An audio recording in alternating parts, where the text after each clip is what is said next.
My brother received a rented lake house and a private chef for his 25th birthday.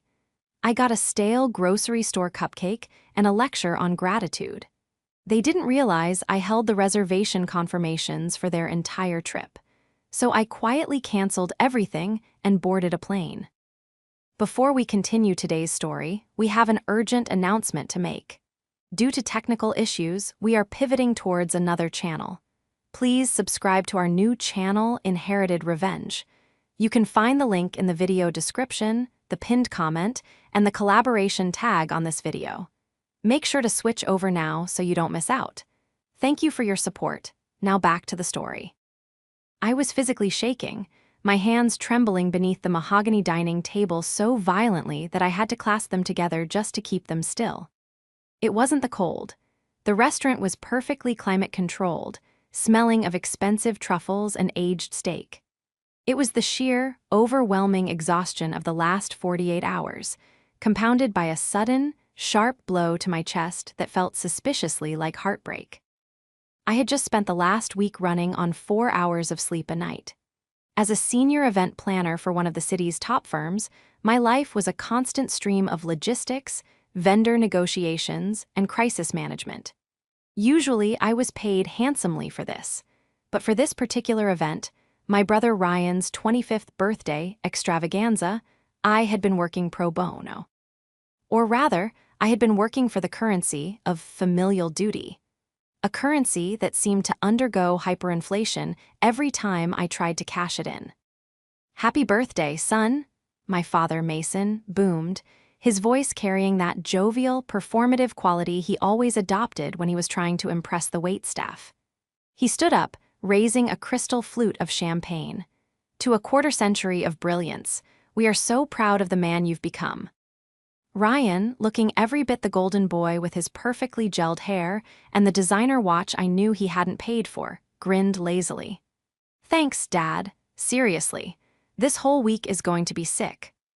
"It certainly is," my mother, Liliana, chimed in.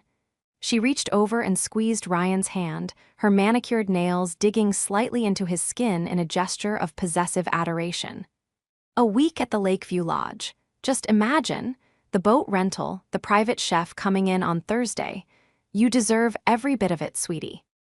I sat there frozen. My birthday was today, too. Technically, Ryan's birthday was yesterday, and mine was today. We were 3 years apart, but for as long as I could remember, our celebrations had been merged. Merged was a polite way of saying my birthday was absorbed into his, like a small moon swallowed by a gas giant. I looked at the pile of gifts stacked next to Ryan's chair. There was the envelope containing the confirmation for the luxury SUV rental. There was the box for the new gaming console. There was the brochure for the lake house, a property that cost more for a week than my rent for 3 months. And Mason cleared his throat, looking slightly uncomfortable as his eyes flickered toward me. And of course, happy birthday to our Sadie. The table went quiet. Liliana didn't look at me. She was too busy signaling the waiter to refill Ryan's glass. "Oh, right," Ryan said, his mouth half full of bread. "Happy birthday, sis." Liliana reached into her oversized tote bag. "We didn't forget you, Sadie. Don't look so sour." My heart gave a little jump. Maybe I was wrong. Maybe the exhaustion had made me cynical. Maybe, just this once, they had planned something. A spa day, a simple dinner just for me, a thoughtful book. Liliana pulled out a small, clear plastic container. Inside sat a single cupcake. It wasn't from a bakery. I knew that specific shade of neon pink icing. I knew the slightly sweating plastic. It was from the discount rack at the chain grocery store down the street. The price sticker had been half peeled off, but I could still see the orange "Manager's Special" tag residue. She slid it across the white tablecloth. It looked absurd sitting there amidst the fine china and crystal glasses. Next to the cupcake was a card. I opened the envelope. It was a generic card, the kind you buy in a bulk box of 50. Inside, in Liliana's looping, sharp handwriting, it read, "Happy birthday. Maybe next year will be your year." "We know things have been tight," Liliana said, her voice dropping to a stage whisper that suggested I was destitute rather than a successful professional. "So we kept it simple for you. We didn't want to overwhelm you." "Simple," I whispered. My voice sounded foreign to my own ears. "Oh, don't start," Liliana snapped, her face hardening instantly. "Ryan is turning 25. It's a milestone. You're turning 28. It's nothing really, just a Tuesday." "I planned this dinner," I said, my voice gaining a fraction of strength. GTH. I secured the reservation at the Obsidian on a Friday night. I organized the lake house rental. I vetted the chef. "And you did a great job," Ryan said dismissively, reaching for the cupcake. "Can I have this? You're watching your carbs anyway, right?" He reached for my only gift. Something inside me, a structural beam that had been bearing the weight of this family dynamic for decades, finally snapped. It wasn't a loud explosion. It was the quiet, terrifying sound of total collapse. I looked at Ryan's hand hovering over the plastic container. I looked at Mason, who was studiously examining the wine list to avoid eye contact. I looked at Liliana, who was watching me with that familiar, challenge-ready smirk. The betrayal, I thought, the realization washing over me colder than the ice water in my glass, wasn't that they loved him more. It was that they didn't even respect me enough to hide it. The waiter arrived with the main courses right as Ryan's fingers grazed the plastic lid of the cupcake container. The distraction saved the moment from boiling over immediately, but the heat remained, simmering just beneath my skin. "For the gentleman," the waiter said, placing a massive bone-in ribeye in front of Ryan. "And for the lady," he placed a delicate, complex sea bass dish in front of Liliana. Mason got the lamb. And then the waiter paused. He looked at his tray, then at me, then back at his tray. A flush of professional embarrassment crept up his neck. I apologize, miss," he stammered. "It seems I don't have an order for you on the ticket." The silence that followed was heavy enough to crush a diamond. "Oh," Liliana laughed, a light tinkling sound that grated on my nerves like sandpaper. "That's right. Sadie, you said you were that hungry earlier, remember? We figured you'd just pick off the appetizers. We ordered 3 plates of the calamari." I hadn't said that. I hadn't said anything even remotely resembling that. I had been on the phone with the lake house property manager for 45 minutes in the car ride over, fixing a glitch with the heated pool that Ryan had insisted upon. "Right," I said, my voice hollow. "I'm not hungry." "See," Liliana beamed at the waiter. "She's fine, just bring her another water." As the family dug into their meals that easily cost $50 a plate, I took a sip of my water. My stomach twisted violently. I wasn't just hungry, I was ravenous. I hadn't eaten since a granola bar at 6:00 a.m. because I had been running errands for them. I watched them eat. Ryan was talking with his mouth full, describing the jet skis he planned to rent. Mason was nodding along, occasionally wiping grease from his chin. Liliana was cutting her fish with surgical precision, her eyes darting around the room to see who was watching us, ensuring we looked like the perfect, affluent family. I slowly pulled my phone out of my purse and placed it on my lap, hidden by the napkin. I opened the airline app. I had been browsing flights for weeks, a fantasy I used to fall asleep, dreaming of going somewhere, anywhere, where nobody knew my name and nobody needed me to coordinate a catering menu. I had a flight tracked, a red-eye to the coast. It left in 3 hours. I looked up at Liliana. "So, the lake house is all set for check-in tomorrow at noon?" I asked, keeping my voice steady, almost conversational. "Yes, obviously," Liliana said, waving her fork. "You sent us the itinerary. Don't be tedious, Sadie. We know you did the booking. We've already thanked you." "I just want to make sure you have everything you need," I said, "because the security deposit, that's on my card, right?" "Well, yes," Mason spoke up, taking a swig of wine. "Your mother and I are covering the rental fee, of course, but the agency required a card for incidentals and the hold. We figured since you have that." "What is it? That platinum card?" It made sense for the points. "Right," I said, "the points." "And you're driving up separately tomorrow with the supplies?" Ryan asked. "Because there's no room in Dad's car with all my gifts." "That's the plan," I lied. I looked down at the cupcake again. "Maybe next year." The phrase echoed in my head. It was the motto of my life. Maybe next year they would come to my graduation. Maybe next year they would acknowledge my promotion. Maybe next year I would matter. I took a photo of the cupcake. Just the cupcake, the bleak plastic container, and the corner of the generic card. I didn't post it. I didn't send it to anyone. I just saved it to my favorites album. It was evidence. It was fuel. "I'm going to use the restroom," I said, standing up. My legs felt surprisingly steady. "Don't be long," Liliana said, not looking up from her sea bass. "We're going to do the toast for Ryan's future in a few minutes, and we need you to take the video." "I wouldn't miss it for the world," I replied. I walked toward the restrooms, past them, and kept walking. I walked right out the heavy oak front doors of the restaurant and into the cool night air.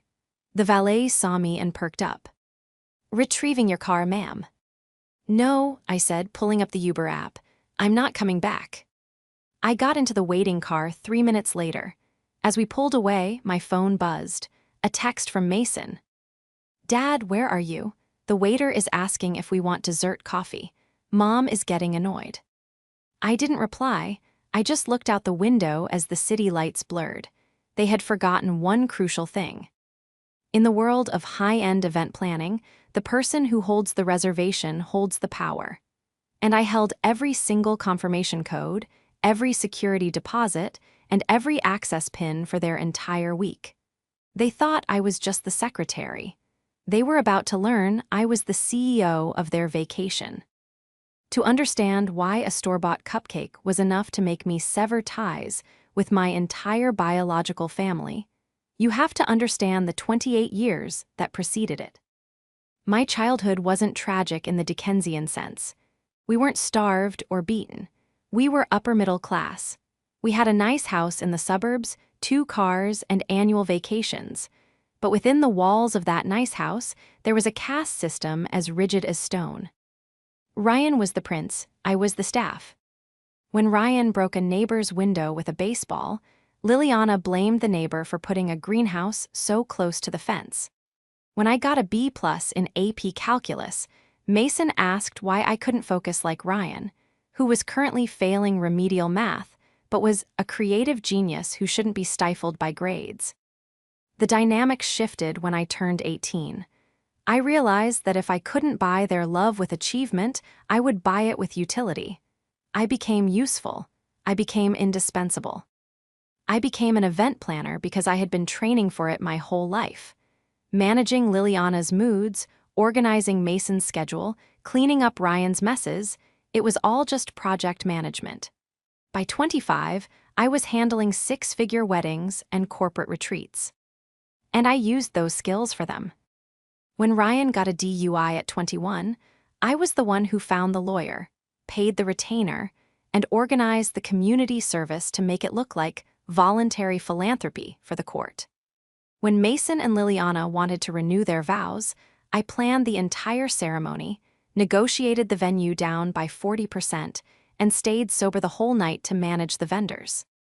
I thought, foolishly, that I was banking credit. I thought that if I did enough, saved them enough, impressed them enough, eventually Liliana would look at me with the same soft, dewy eyes she used for Ryan. Liliana was the architect of this misery. She was a beautiful woman, aging with the help of expensive creams and subtle procedures, who believed that a son was a reflection of a mother's worth, while a daughter was simply competition. "You look tired, Sadie," she would say whenever I visited, scanning my face for wrinkles. "You work too hard, it's making you look severe." Meanwhile, Ryan, who was currently between startups, unemployed and playing video games in his apartment that Mason paid for, was described as rugged and taking time to find his true north. The antagonist of my life wasn't a villain in a cape. It was a woman in Lululemon leggings who would smile sweetly while stabbing me in the back. As the Uber sped toward the airport, I thought about the clever trap I had mentioned to myself earlier. It wasn't just the reservations. 3 months ago, Liliana had asked me to help them modernize their finances. They wanted to use apps, digital wallets, automated payments. They were hopeless with technology. So, being the good daughter, I set it all up. I created the accounts, I set the passwords, I linked the cards. And because they were lazy, they never changed the login details. Sadie handles the tech stuff, Mason would say proudly to his golf buddies. She's a wizard with the iPhone. I looked down at my phone. I had the admin access to the family shared calendar, the travel portal they used for the trip, and crucially, the digital key app for the lake house. I wasn't just going to cancel the reservations. That would be too simple. I was going to let them drive 4 hours to the lake. I was going to let them unload the car. I was going to let them walk up to the beautiful, timber-framed front door of the Lakeview Lodge with their coolers full of beer and their floaties. And then, I was going to make sure the door didn't open. The text messages were starting to pile up now. Liliana, Sadie, this isn't funny. The bill is here. Ryan, dude, where are you? You have the keys to the SUV for tomorrow. Liliana, you are ruining your brother's night. Get back here right now. You are being incredibly selfish. Selfish. I laughed, a dry, sharp sound in the quiet of the Uber. For 28 years, I had been selfless. I had given them my tea. Me, my money, and my self-esteem. Tonight, for the first time in my life, I was going to be exactly what they accused me of being. I opened the airline app and confirmed my check-in. Destination: a resort in Cabo San Lucas that I had bookmarked for a client's honeymoon but never visited. I was going to have a birthday, and for the first time, I wasn't going to share it. The humidity of Cabo hit me the moment the automatic glass doors of the airport slid open. A warm, salty embrace that felt infinitely more welcoming than the hug my mother had given me at Christmas. I had turned my phone on Do Not Disturb for the flight, a 4-hour window of blissful silence where I pretended I didn't exist.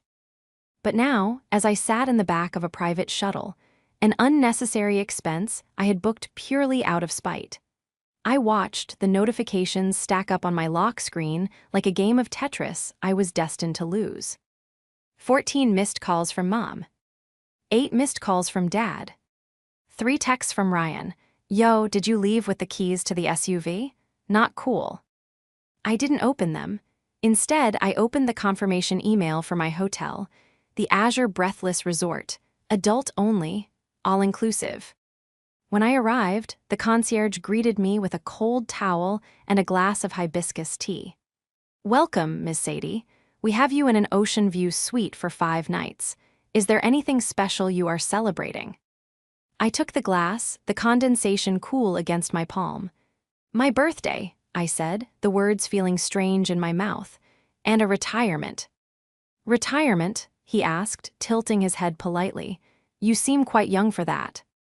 I'm retiring from a very demanding unpaid internship, I said, a small, genuine smile touching my lips for the first time in days.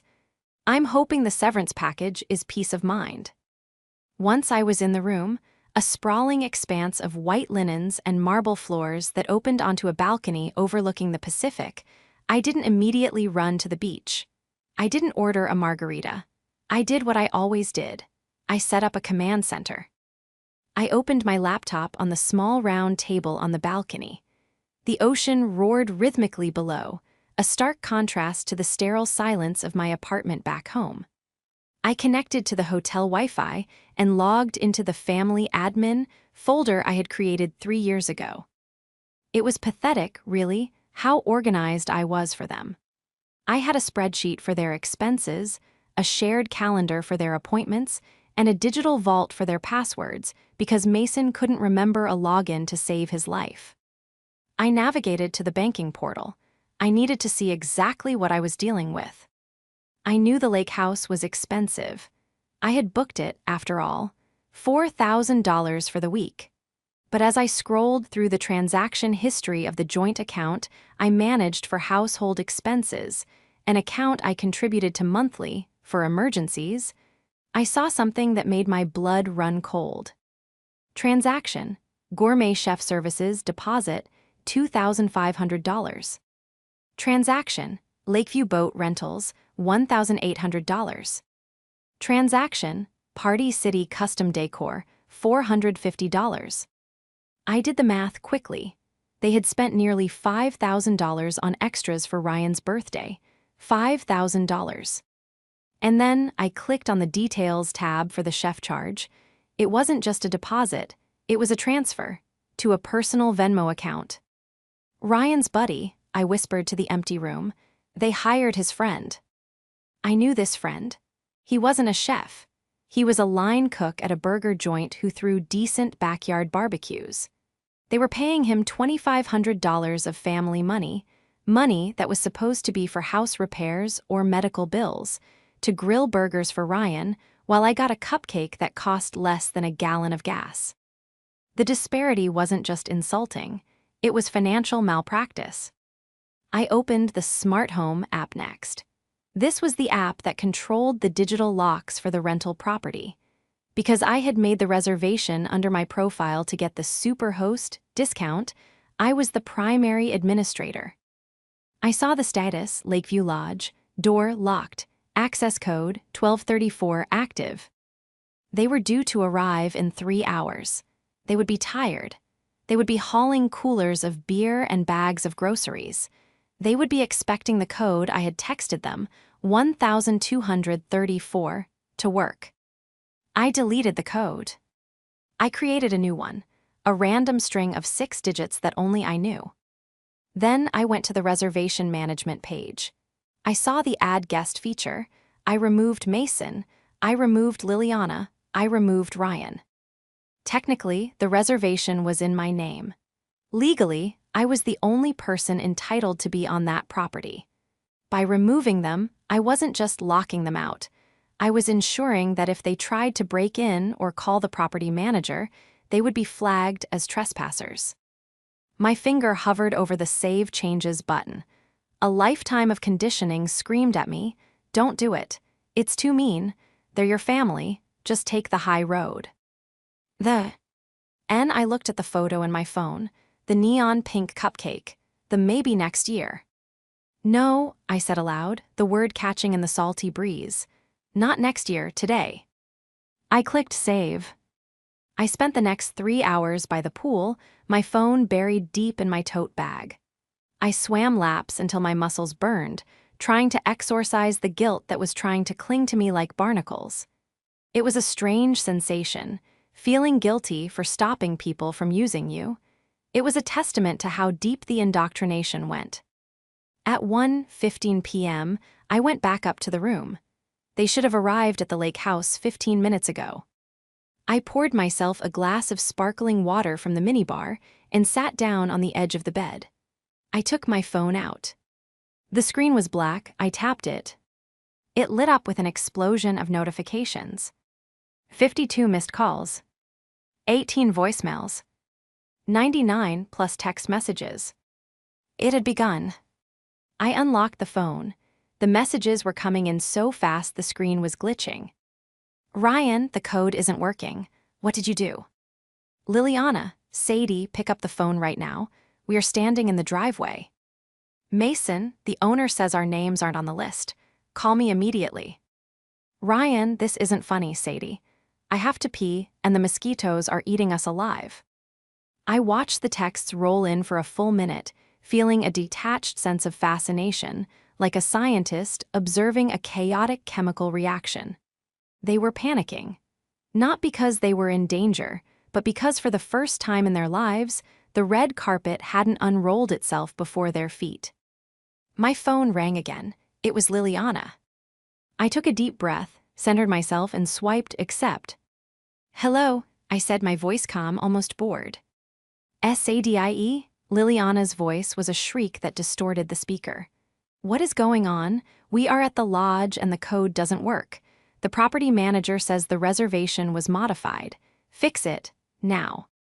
"I can't fix it, Mom," I said, walking out to the balcony to watch a parasailer glide over the ocean. "I'm on vacation." "Vacation? What are you talking about?" She sounded breathless, likely from pacing. "We are here for Ryan's birthday week. You were supposed to drive up with the supplies. Where are you?" "I'm in Cabo," I said. "It's beautiful here. The water is the exact color of that Tiffany box you bought Ryan for his graduation. Remember that." There was a stunned silence on the other end. I could hear Mason in the background yelling, "Is she fixing it? Tell her to hurry up, the ice is melting." "Cabo," Liliana whispered, the word sounding like a curse. You left without telling us on your brother's birthday week." "My birthday, Mom," I corrected her. "It's my birthday too, or did you forget already? The cupcake was memorable." "Is this about that stupid cupcake?" Liliana's voice hardened, shifting instantly from confusion to attack mode. "Sadie, grow up. You are 28 years old. You are throwing a tantrum like a toddler and ruining a $5,000 trip because of a cupcake." "It's not about the cupcake," I said, gripping the phone tighter. "It's about the fact that I planned this trip. I booked this house. I organized the chef. And last night, you looked me in the eye and told me I wasn't worth a real dessert." "We fed you dinner at a 5-star restaurant," she screamed. "You fed Ryan," I corrected. "The waiter didn't even know I was there. And you know what? That's fine. I'm used to being invisible. So I decided to grant your wish. I've made myself invisible. I'm not there to fix the code. I'm not there to call the manager. I'm not there to pay the deposit." "You have to give us the code," Liliana hissed. "We have the car packed. Ryan's friends are driving up in an hour. You cannot do this." "The reservation is in my name, Mom," I said coldly. "And since I'm not staying there, I canceled my access. Policy strictly states the primary guest must be present. If you try to break in, the alarm will trigger and the police will be called. I can't stop that. It's automated." "You little..." "Sadie," Ryan's voice burst onto the line. He must have snatched the phone. "Stop being a psycho. Give us the code. My boys are coming. Do you know how embarrassing this is going to be?" "Maybe next year," I said. "What?" Ryan asked, confused. "Maybe next year will be your year," I quoted the card they had given me. "But this week isn't. This week is canceled." "I'm going to kill you," Ryan snarled, "when you get back." "I wouldn't threaten the person who controls the family cell phone plan, Ryan." I cut him off. "Or the Netflix password. Or the insurance login.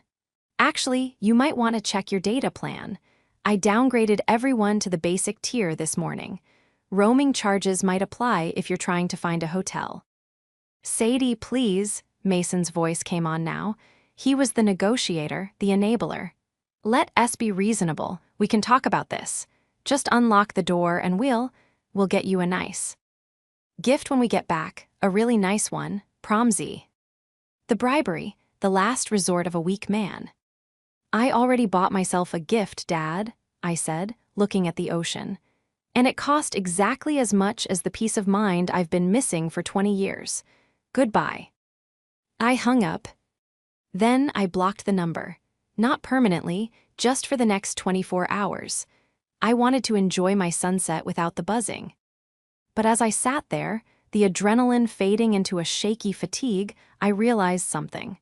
They hadn't denied the cost. They hadn't denied the disparity. They just thought they were entitled to my labor regardless of how they treated me. And that realization made me curious. If they felt entitled to my time, what else did they feel entitled to? I opened my laptop again. I needed to look deeper into the family trust account, the one my grandmother had left for educational expenses. I hadn't looked at it in years because I had finished paying off my student loans myself. But Ryan was always taking courses. I logged in.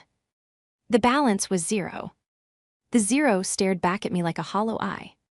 Balance $0. My grandmother had left $50,000 in that trust. It was meant to be split. 25 for me, 25 for Ryan. I had never touched my half, saving it for a down payment on a house one day. I assumed it was safe. Mason was the trustee, but the terms were strict. I clicked on transaction history. Withdrawal $12,000, tuition assistance. Date 2 years ago. Withdrawal $8,000. Living expenses rent. Date 18 months ago. Withdrawal $25,000. Business startup capital. Date 6 months ago. My jaw dropped. They had drained it, all of it. Business startup capital? That was for Ryan's app idea that never made it past a sketched logo on a napkin. They had given him my inheritance to fund a pipe dream that didn't exist. I wasn't just the scapegoat, I was the bank. My phone buzzed again. It wasn't a call this time. It was an email notification. Subject: Urgent LAKVIW Lodge Incident Report.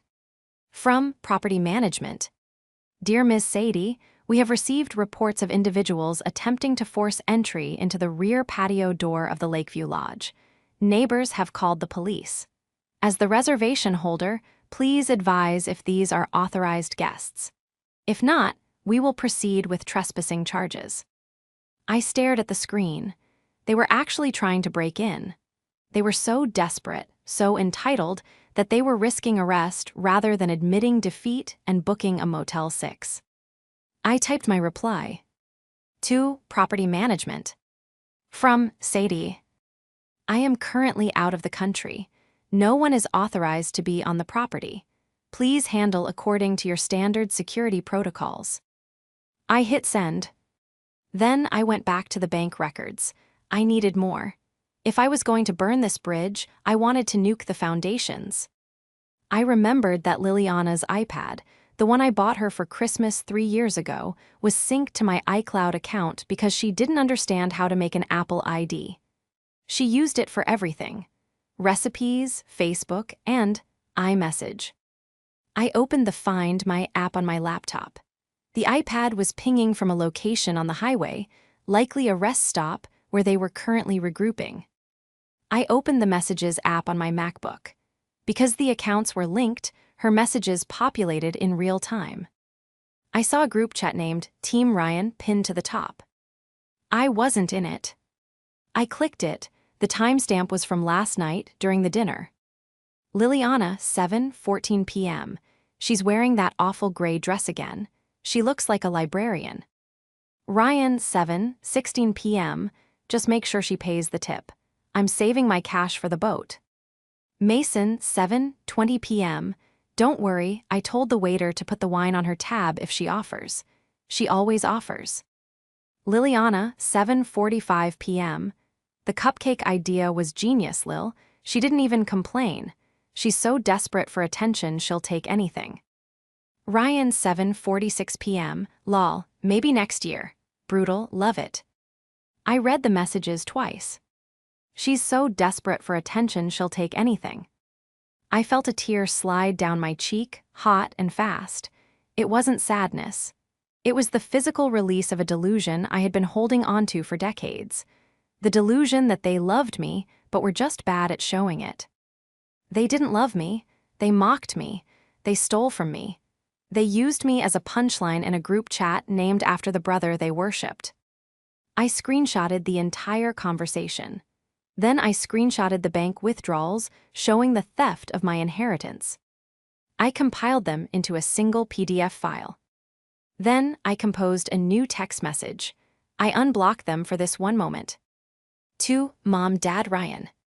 Attachment: the truth, PDF. Sadie, I just saw the police report from the lodge. I hope you have a lawyer. You might need one for the trespassing charges, but you'll definitely need one for the embezzlement of my trust fund. I'm contacting the bank and the estate attorney on Moaned. I to report the fraudulent withdrawals. Enjoy the motel. I hear the continental breakfast is free. I hit send. Then I turned off my phone, put it in the hotel safe, and locked the door. I walked out to the balcony. The sun was setting, painting the sky in violent shades of purple and orange. It was chaotic and beautiful. For the first time in 28 years, I wasn't wondering what they were doing. I wasn't wondering if they needed me. I knew exactly where they were, in a parking lot, reading a PDF that spelled the end of their free ride. I took a deep breath of the ocean air. Happy birthday, Sadie, I whispered. I returned from Cabo 5 days later, my skin bronzed, my hair lighter from the sun, and my soul roughly 50 pounds lighter from shedding the dead weight of familial obligation. I hadn't spoken to them since the email. I had seen the missed calls, hundreds of them, but I had treated them like spam risks. I landed on a Monday morning and went straight to my office. I worked at Prestige Events, a firm housed in a glass-walled high-rise downtown. It was a fortress of professionalism, a place where emotions were managed with spreadsheets and crises were solved with checkbooks. It was my sanctuary. Or at least, it was supposed to be. I walked into the lobby at 9:00 a.m., holding a latte and wearing a new linen suit I'd bought at the resort boutique. The security guard, a burly, kind man named Marcus, whom I bought coffee for every Christmas, gave me a tight, worried smile. "Morning, Miss Sadie," he said, stepping out from behind his podium. "Welcome back, you look rested." "I am Marcus," I smiled. "Best birthday of my life, everything okay?" He shifted his weight. "Well, you have visitors. They didn't have an appointment and they didn't have passes, but they caused quite a scene insisting they were family.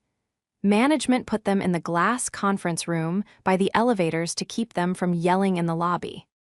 My stomach tightened, not with fear, but with a cold, hard resolve. Let me guess.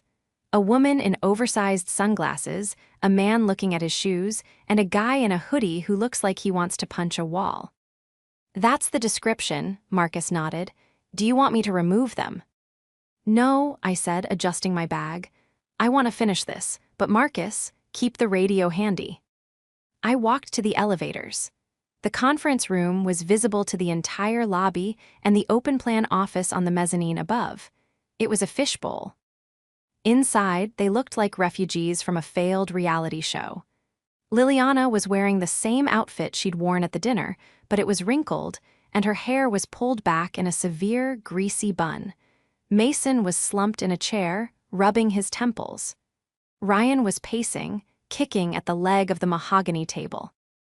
I swiped my badge, and the door hissed open. The air in the room was stale, smelling of nervous sweat and old coffee. "You," Ryan shouted the moment he saw me. He lunged forward, but Mason grabbed his arm. "Do you have any idea what you did to us?" "I have a pretty good idea," I said, setting my latte down on the table with a deliberate clink. "I assume the motel wasn't to your liking, or did you end up sleeping in the SUV?" "We slept in a Motel 6, Sadie," Liliana shrieked, standing up. Her composure was gone. "With truckers, the lake house manager called the police. We had to leave in the middle of the night because they threatened to tow the car." "Trespassing is a serious crime," I said calmly. "I warned you." "You ruined my birthday," Ryan spat, his face red. "You humiliated me in front of my friends. They all left. They drove home because there was nowhere to stay. Do you know what I looked like?" "Like a 25-year-old man who can't book his own vacation," I suggested.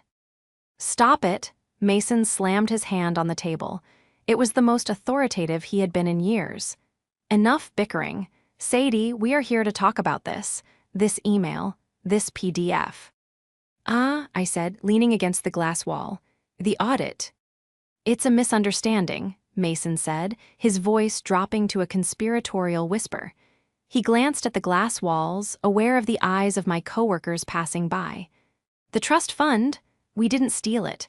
We borrowed it for the family." "You borrowed $50,000, I asked, without asking the beneficiary. "It was an investment," Liliana interjected. "Ryan's business." "Ryan doesn't have a business, Mom." I raised my voice, letting it carry. "He has a drug habit and a gambling problem on sports apps. I saw the Venmo history, remember? DraftKings isn't a startup incubator." Ryan flinched as if I'd slapped him. "Shut up, you don't know anything." "I know that you spent my tuition reimbursement on a trip to Vegas last year," I countered, pulling a folder from my bag. I had printed the evidence at the hotel business center. "I know that tuition assistance withdrawal for $12,000 coincided exactly with the dates of our road trip with the boys. We were going to pay it back," Mason mumbled, looking defeated, "once Ryan's app took off." "It's gone, Dad," I said. The money is gone, and you're legally liable. I spoke to a lawyer in Cabo. He's already drafting the demand letter. You have 30 days to replenish the trust, or I file charges for embezzlement and breach of fiduciary duty. You wouldn't, Liliana gasped. We are your parents. You would send your father to jail over money. Not over money, I said, my voice dropping to a deadly chill. Over the cupcake. Liliana stared at me, blinking. The cupcake. Yes, I said. You stole $50,000 from me. You made me your servant for a decade. You ignored my birthday. And then you gave me a stale cupcake and told me maybe next year. You treated me like a dog begging for scraps, assuming I was too loyal to bite. Well, I'm biting. I pulled out the screenshot of the group chat. I slapped it onto the glass table, facing outward so anyone walking by could see the blown-up text bubbles. And this, I pointed to the text where Liliana called me desperate. This is why I'm done. She's so desperate for attention she'll take anything. That's what you wrote, right, Mom? Liliana went pale. She reached for the paper, but I snatched it back. I'm not desperate anymore, I said. I'm free, I have a great job, I have my own money, and I have self-respect. Which means I don't have room for people who mock me in a group chat named Team Ryan. Sadie, please, Mason pleaded, tears welling in his eyes. We can fix this. We can. No, I interrupted. You can't, because I'm not Sadie the fixer anymore. I'm just Sadie, and Sadie is busy. I turned to the door and waved at Marcus, who was watching from the desk. He immediately started walking toward the room. You're kicking us out, Ryan sneered, after we drove 4 hours to find you. I didn't ask you to come, I said. Just like you didn't ask me to the lake house. You just expected me to be there to serve you. Marcus opened the door. Is everything all right, Miss Sadie? No, Marcus, I said, stepping out of the room. These people are trespassing. They are not clients, and they are certainly not family. Please escort them out. If they return, call the police. You can't do this, Liliana screamed, grabbing her purse. Sadie, I'm your mother. I stopped and looked back at her through the glass. The lobby had gone quiet. My boss was standing on the mezzanine, watching. The receptionist was watching. I know, I said, loud enough for everyone to hear. And that is the only reason I'm giving you 30 days to pay me back before I call the district attorney. Happy birthday to me. I walked toward the elevators. I didn't look back as Marcus firmly guided a shouting Ryan and a sobbing Liliana toward the revolving doors. I pressed the up button, and as the doors closed, I finally exhaled. The fallout was messy, expensive, and utterly liberating. Mason didn't go to jail, but only because he liquidated his 401k to pay me back. The negotiation was handled entirely through lawyers. I refused to meet them in person. When the check for $50,000 plus interest arrived, I didn't spend it. I put it into a high-yield savings account and named it the Freedom Fund. Without my income and my management, their house of cards collapsed with shocking speed. I heard through a cousin, one of the few family members who took my side once the screenshots circulated, that Ryan had to move back home. The golden child was now sleeping in his childhood bedroom at 26, working shifts at a car rental agency because Mason could no longer afford to subsidize his lifestyle. Liliana took the hit the hardest. In their social circle, appearance was everything. When word got out that their daughter had sued them for embezzlement and won, the invitations to galas and brunches dried up. She had become a pariah, not because she was a thief, but because she was a failed mother who had lost control of her own narrative. As for me, I didn't just survive, I thrived.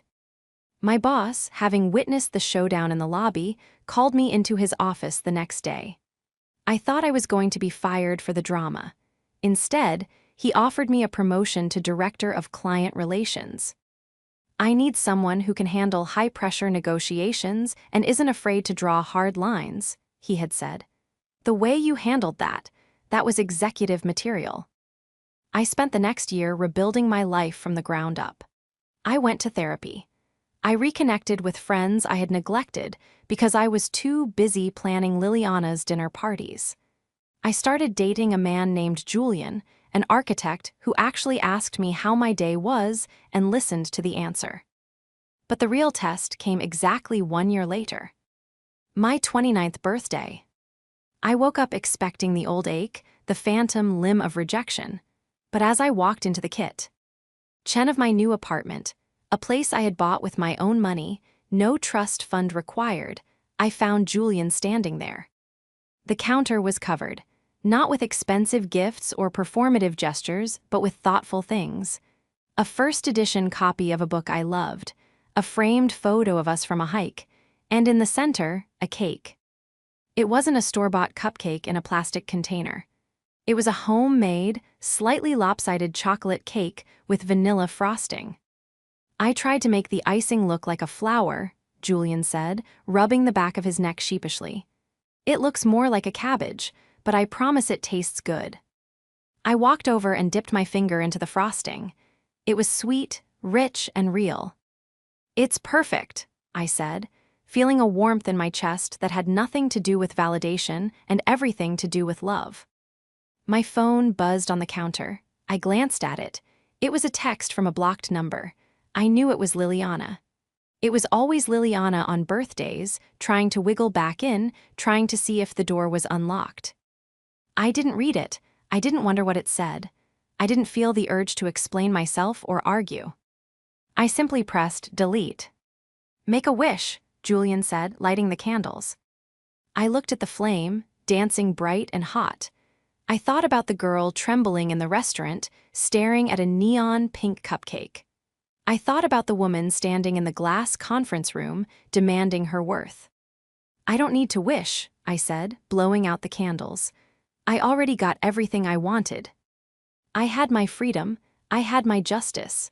And for the first time in my life, I wasn't waiting for next year. I was right here, exactly where I belonged.